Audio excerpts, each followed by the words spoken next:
In the land of Omaka, peace once reigned like the evening sun, stretching its golden arms over the red earth. Farmers tilled the soil with joy, traders filled the market square with voices and laughter, and warriors sharpened their spears only for ceremonies, not for blood. The people lived under the guidance of their king, Eze Nnamdi, and the blessings of the ancestors. But peace does not last forever. For the men of Omaka, peace was guided by an ancient vow, a blood oath sworn at the shrine of the ancestors. Every warrior cut his palm, swearing never to betray his brother, never to shed innocent blood, and never to bring shame upon the land. And among them stood two young men, Obi Ume, noble and strong, and Ikenga, his sworn brother, bound not just by oath, but by childhood memories and friendship. Obi and Ikenga was as close as the right hand and the left. They hunted together, fought together, and protected their people with one heart. But the gods test even the strongest bonds, for envy is a fire that burns quietly until it consumes all. One evening, Obi, the leper that terrorized the farms, the people of Umaka sang his name. They called him Obi the Brave, Obi the shield of the village.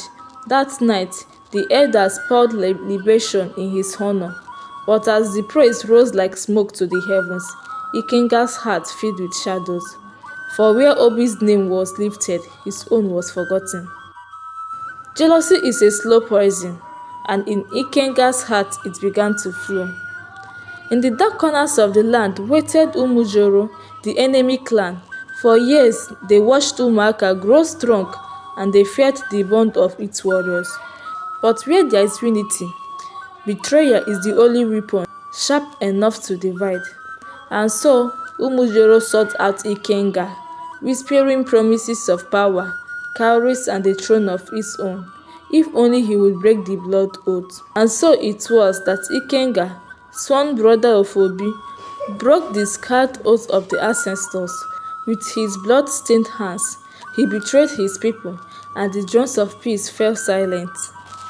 The first sign of betrayal came as footprints by the stream, footprints of Umujoro men who should never have crossed into Umaka's land. Obi's heart was troubled, but he did not yet suspect his brother. How could he? Did they not swear by the blood of their palms under the gaze of the ancestors?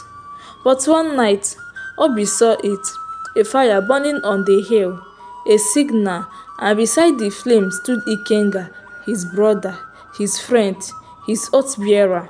In that moment, the bond of blood was broken, and Obi's heart became a battlefield of anger and grief.